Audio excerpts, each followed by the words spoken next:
Port-Gentil au Gabon. Nous sommes dans la deuxième ville du pays en nombre d'habitants. Port-Gentil est aussi la capitale économique du Gabon et produit environ les 3/4 de la richesse du Gabon à travers l'activité pétrolière, mais aussi grâce à l'industrie du bois. À l'image de tout le pays, Port-Gentil est frappé de plein fouet par la crise économique. Une crise économique commencée fin 2014 avec la baisse des prix du pétrole. L'économie gabonaise en effet est très fortement dépendante des revenus tirés du pétrole. Il représente entre 40 et 50% du PIB, plus de 80% des exportations, mais surtout 60% des recettes budgétaires. Conséquence, la crise financière et la paupérisation a commencé à gagner les couches défavorisées de la population. Confronté à l'effondrement des prix du pétrole qui affecte la croissance et les recettes budgétaires, le Gabon doit accélérer la mise en œuvre de son plan de diversification de l'économie et les petites et moyennes entreprises doivent s'adapter pour suivre et se relancer.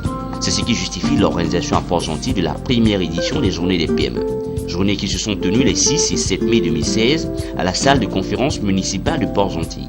La rencontre est à l'initiative de 2 cabinets de consultants. AK Consultants, dont la fondatrice est Madame Isabelle Akoué, et AGR Management, dirigé par Madame Djeneba Yeno Rembem Dambia. Les 2 organisatrices ont fait le constat du manque d'information et de préparation des PME qui n'arrivent toujours pas à avoir l'impact économique et social espéré.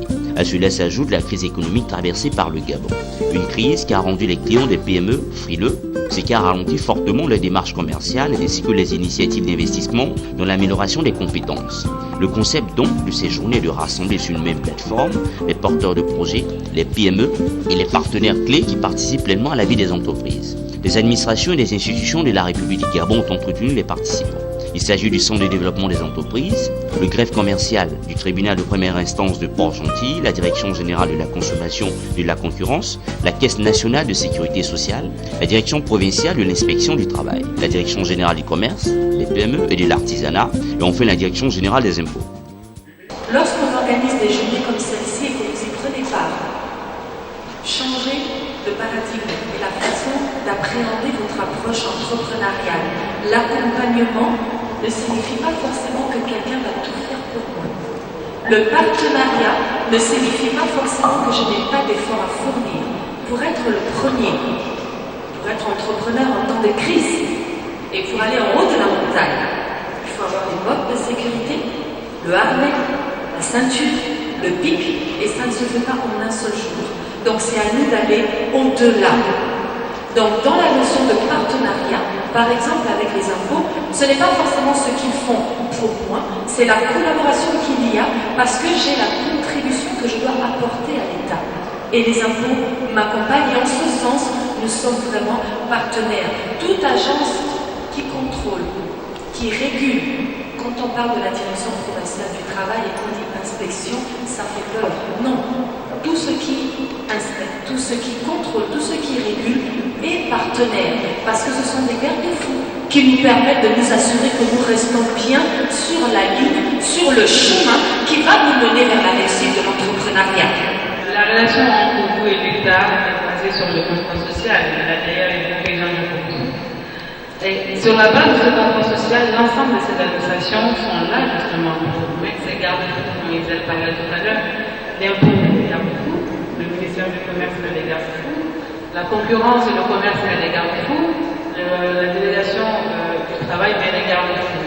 Ces garde-fous vous permettent de mieux avancer avec sécurité, de mieux avancer avec assurance, de faire en sorte que les possibilités que vous trébuchez, que vous tombez, que ça ne marche pas, soient un peu plus diminuées. Mais ça ne veut pas dire que parce qu'il y a ces garde-fous que vous n'alliez pas tomber.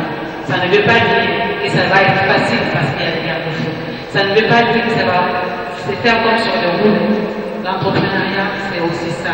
C'est des moments où ça ne marche pas. C'est des moments où c'est difficile. C'est souvent des grands moments de solitude et qu'on doit pouvoir dépasser. Parce qu'on a un rêve, parce qu'on veut justement aller au sommet de cette montagne et que j'ai à ma disposition des outils, ces garde-fous qui en font partie, qui vont me permettre d'aller au-delà, au-dessus de ce montagne. Pour leur part, les participants ont salué les présentations. La formation sur l'importance de la collaboration avec l'administration publique, notamment avec les services des impôts, a édifié. Du côté des interfaces du secteur privé, 3 organismes bancaires ont entretenu les participants. BSIC, Enterprise, UBA First Bank et EcoBank.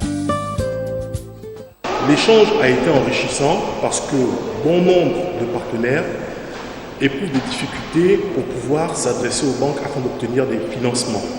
Nous sommes là pour accompagner tous les acteurs. Nous avons des propositions à faire et comme nous avons insisté tout à l'heure lors de notre présentation, certains critères doivent être mis en avant par toutes les entreprises qui sollicitent l'accompagnement du banquier. La qualité de la personne, le secteur d'activité visé et surtout l'environnement dans lequel on souhaite évoluer. Il est primordial et important aujourd'hui de savoir qu'une entreprise, si elle doit se développer, doit bénéficier de l'accompagnement et de l'expertise du banquier.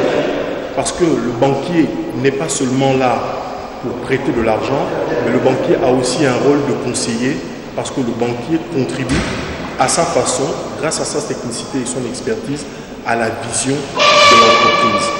Comme le dit souvent le fondateur de UBA, M. Tony Elomelu, l'Afrique ne se développe pas que par elle-même. Et pour qu'elle puisse se développer, il faut que les banques, et notamment une banque comme UBA, restent disposées et disponibles aujourd'hui à accompagner tous les acteurs au niveau de la capitale économique. Ecobank, pour cette journée des PME, est venue effectivement présenter aux PME gabonaises les potentialités et les possibilités qu'ils ont auprès de notre banque. Donc toutes les mesures d'accompagnement, tous les produits de financement et de services que nous proposons aux PME gabonaises afin de les aider à mieux s'en sortir dans cette situation de crise.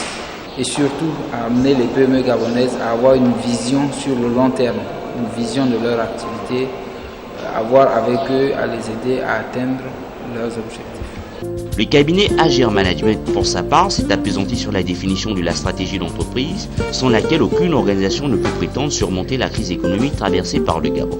Quant à AK Consultant, il explique aux PME les plus grands manquements remarqués lors des revues des propositions techniques et commerciales des PME, notamment celles travaillant avec les sociétés pétrolières, dans l'espoir de bénéficier de la récente initiative de promotion du contenu local. La crise, encore une fois, elle est là, elle est présente, nous le sentons tous. Par contre, il y a une aspect crise. Parce qu'en réalité, du siècle dernier jusqu'à maintenant, le monde a connu beaucoup de crises, mais nous les avons surpassées. On est parti au-delà. Donc la vraie crise aussi est là. Et ce n'est pas une fois que la crise est passée que je commence à réfléchir à comment je vais faire. C'est pendant la crise que je réfléchis à comment je vais faire. Si vous attendez la vraie crise pour dire ah ben tiens, il faut que j'aille voir aux impôts, comment je vais faire. Il faut que j'aille voir la délégation provinciale, comment je vais faire. En réalité, les autres sont déjà partis depuis très longtemps. Après 2 jours d'intenses travaux, la première édition des Journées des PME s'est achevée avec des satisfactions. 2 grandes femmes nous ont donné la possibilité aujourd'hui de pouvoir participer à un séminaire sur l'entrepreneuriat. Vous savez qu'au niveau de Port-Gentil, on a ce problème-là. Nous n'avons pas la possibilité d'avoir ce genre d'initiative. Et vraiment, c'est une bonne chose que ces 2 dames, ces 2 grandes dames ont pu penser à nous. Moi, personnellement, j'ai une ONG. Aujourd'hui, j'ai eu la possibilité d'avoir des rudiments, des bases. J'ai appris beaucoup pendant les 2 jours.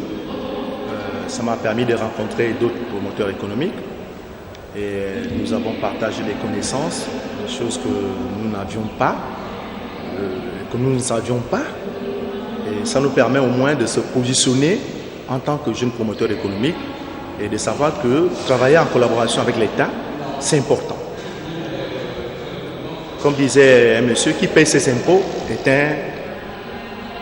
un bon promoteur économique. Donc, je suis fier de payer les impôts afin qu'il fait preuve de ma participation vis-à-vis de l'État. Donc, ces 2 jours, j'encourage des collègues à se rapprocher de ce genre de focus parce que ça nous apprend beaucoup et ça nous permet de se connaître et de valoir notre petite entreprise parmi autant d'autres.